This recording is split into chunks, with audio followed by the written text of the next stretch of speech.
Dan yang terbaru, pinang. Pinang pun mereka proses campur dengan barang apa tak tahu, boleh jadi bahan hayal juga. Lama kelamaan pokok pinang pun kena tebang. Pokok pinang tu ni dalam museum daripada tanam. Tanam di luar dapat orang buat. Tak boleh bukan jerih dah. Dan mereka ni kalau tak ada sangat barang, tai lembu pun jadi. Kan? Masa lembu mula-mula berak tu, dia ada gasnya.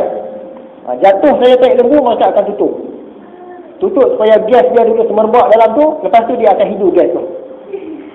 Ya? Dengan sebab gas tu dia boleh menghayalkan. Tai lembu pun jadi. Saya teringat kawan saya dulu, zaman muda-muda dulu lah. Dia ambil tai lembu, campur dengan daun pokok ceri. Dia balut. Dia kata nak perkenal kawan. Bila kawan-kawan main, dia kata ni ganja ni. Main-main semua nak rasa sikit. Dia pun bakar bagi. Padahal tai lembu dengan daun ceri. Dia perkenal kawan dia. Kawan pun hisap lah seorang dari 3 bang. Best kan?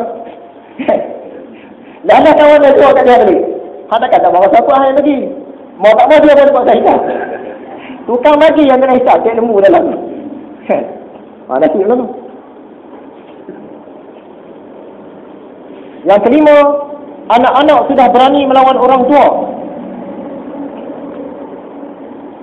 Kalau kita tengok budaya orang putih lagi teruk. Saya biasa bergaul dengan orang putih ni, orang putih Islam. Kalau tengok anak-anak mereka semua pun Islam, tapi bagi orang Melayu macam kurang ajar. Dia kalau marah dengan mak dia ni, dia akan cakap I hate you. Saya benci dengan kamu. Memang budaya. Dan dia pun tak kisah. Perkataan biasa. Budak-budak belum sekolah, budak-budak sekolah rendah, kalau dia marah dengan mak dia kata I hate you. Kalau kita alam Melayu ni, memang kita marah lah.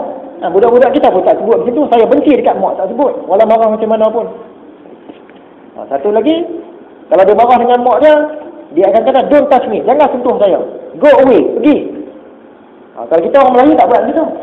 Tapi budaya orang putih, sungguh pun agama Islam macam tu. Budaya dia. Dengan mak dia kata pergi, jangan sentuh saya. Kalau kat kita ni, kita tak ada budaya macam tu. Yang keenam, orang-orang yang jahat berani melawan orang-orang yang baik dan tidak segan terhadap mereka. Zaman dulu, nak buat jahat ni, kalau depan ulama', depan ustaz, kita rasa segan. Zaman sekarang ni, orang tak segan lah. Bahkan ulama'-ulama' pula lagi menjadi bahan cercaan.